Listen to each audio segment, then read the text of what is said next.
హిందూ నమస్కారం. జగన్ నిన్న మాట్లాడుతూ నాకెంతో ఆవేదన కలిగింది, నాకెంతో బాధ కలుగుతుంది. ఒక సెక్యులర్ దేశమైనటువంటి భారతదేశాల్లో ఒక వ్యక్తి గుడికి వెళ్తే డిక్లరేషన్ కోరుతున్నారు. నీ మతమేందో చెప్పమంటున్నారు. ఇదెక్కడి న్యాయం, ఇదెక్కడి చట్టం అనేసి ఈయన మాట్లాడతాడు. ఎంతో బాధ కలుగుతుందని మాట్లాడతాడు. నీకే కాదు బాధ, మా హిందూ సమాజానికి కూడా చాలా బాధ కలుగుతుంది, చాలా ఆవేదన కలుగుతుంది. నువ్వు ముఖ్యమంత్రిగా ఉన్న సమయంలో మా దేవాలయాల్లో ఉన్నటువంటి రామయ్య విగ్రహాన్ని చిరఛేదన చేసిన నాడు నువ్వు ఏడవనుకున్నావు. అంతర్వేది రథం తలగబెట్టిన నాడు వాడొక మతస్థిమితం లేని వ్యక్తి చేసినట్టున్నాడు. అది దాన్ని పట్టించుకోవాల్సిన అవసరం లేదని మాట్లాడినావు కదా.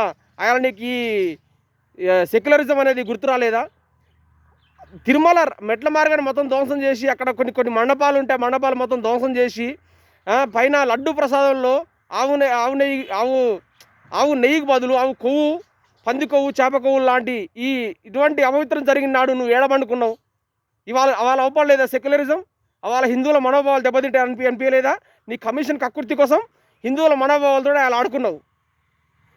నీ ఇంట్లో ఎండోమెంట్కి సంబంధించినటువంటి దేవాలయానికి సంబంధించినటువంటి ఈ డబ్బుతోటి 3.5 కోట్ల 4 కోట్ల దానిక ఖర్చు పెట్టి నీ ఇంట్లో సెట్టింగ్ చేసినావు.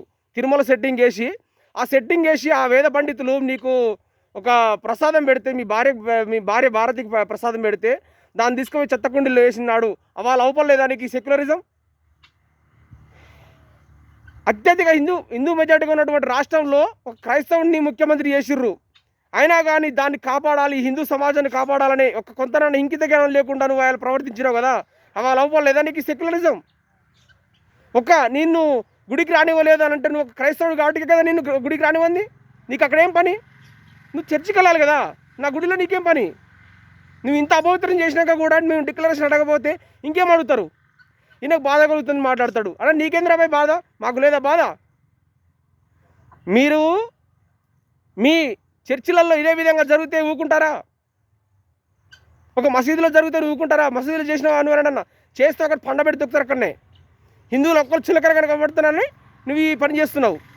జగన్ గుర్తుపెట్టుకో, మీ నాయన లెక్కనే నీ పాపం కూడా పండే రోజు ఎంతో దూరంలోనే లేదు.